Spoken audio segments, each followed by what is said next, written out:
반갑습니다. 인생교육 조력자 비비러 언덕입니다. 계속해서 NH농협은행의 세 번째 자기소개서 문항 항목 해설을 시작해 보겠습니다. 역시나 처음 보시는 분들이라면 해당 링크 주소에 가셔서 댓글 남겨주시고 구독과 좋아요 눌러주시면 메일을 통해 보내드리도록 하겠습니다. 3번 문항은 이거죠.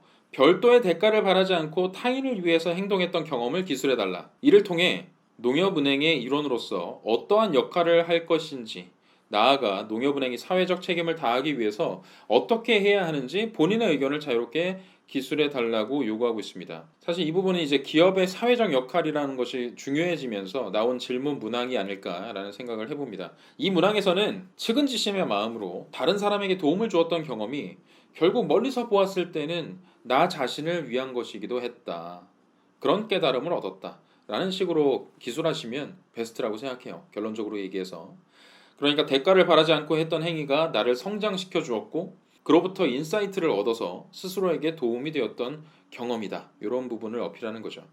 그래서 여기서 이제 핵심적인 키워드를 좀 던져드리자면 선한 영향력이 주는 긍정적 파급력 이 정도로 말씀을 드릴 수 있을 것 같아요. 그러니까 여기서 기술해야 하는 경험이라는 것은 이 단편적으로 길을 걷다가 뭐 추운 날씨에 나무를 팔고 계신 할머니를 돕기 위해서 그 나무를 다 사버렸다. 뭐 이런 단편적인 경험을 적으라는 것이 아니고 꾸준하게 실천했던 경험이나 또는 어떤 기간 동안 한정적으로 이루어졌던 선행의 경험을 찾아보시기를 바랍니다. 바꿔 말하면 교훈이 담긴 스토리가 중요하다는 겁니다.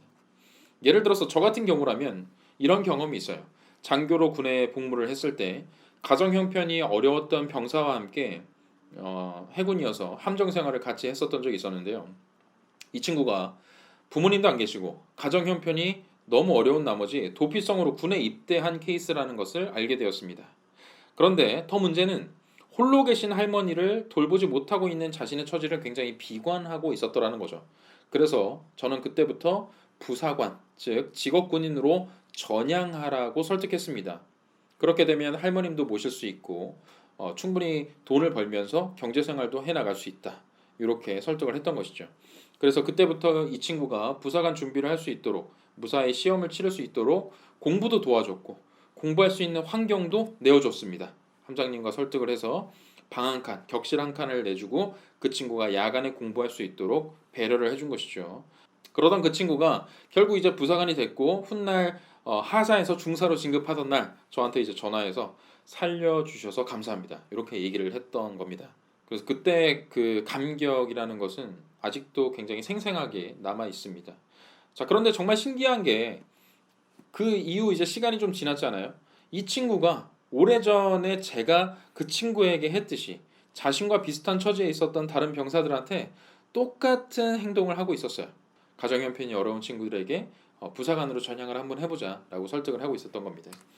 그래서 저는 이 선한 영향력이라는 것이 미치는 파급력이라는 것은 얼마나 강력하고 긍정적인가 이런 부분에 대해서 강렬한 인상을 받게 되었고 그리고 그때 경험 덕분에 남을 돕고 조언을 해주는 일에 거리낌이 없이 나서게 됐습니다. 그리고 지금 여러분들이 보고 계신 이 비비런덕 채널을 운영하게 된 용기를 준 사건 중 하나이기도 했죠. 그래서 저는 지금 이렇게 여러분들과 소통을 하고 있는 겁니다. 자, 제가 이런 경험을 가지고 있는 사람인데 그러면 농협은행에서 어떠한 역할을 할 것인지 기술한다면 저라면 이렇게 쓰겠습니다. 도움의 손길이 필요한 사람은 정작 자신의 처지를 극복할 방법이 무엇인지 생각할 여유조차 없는 경우가 많습니다. 이미 큰 절망감을 맛본 후라면 비관적인 생각 속에서 빠져나오지 못하기 때문입니다. 그러나 누군가에게 도움을 준 경험이 있는 사람들은 알고 있습니다. 문제를 해결하는 방법은 생각보다 많고 선뜻 발벗고 나서는 사람도 많다는 사실 말입니다. 은행원은 그런 사람 중 하나여야만 합니다. 서민들이 겪는 대부분의 문제란 금전적인 어려움으로부터 시작되는 경우가 많기 때문입니다.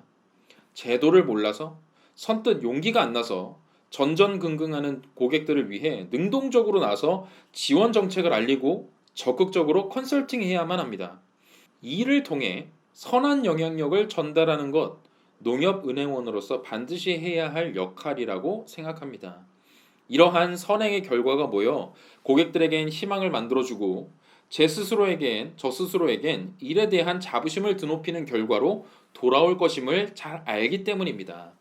눈앞의 이익을 쫓기에 앞서서 고객의 사정을 먼저 살피고 실질적으로 도움이 되는 금융상품, 지원 프로그램을 늘려가는 것이 향후 농협은행과 구성원들이 함께 만들어가야 할 은행의 미래라고 생각합니다. 이 정도로 써볼 수 있겠다는 거죠. 자, 이렇게 해서 세 번째 항목 해설은 여기서 마치겠습니다.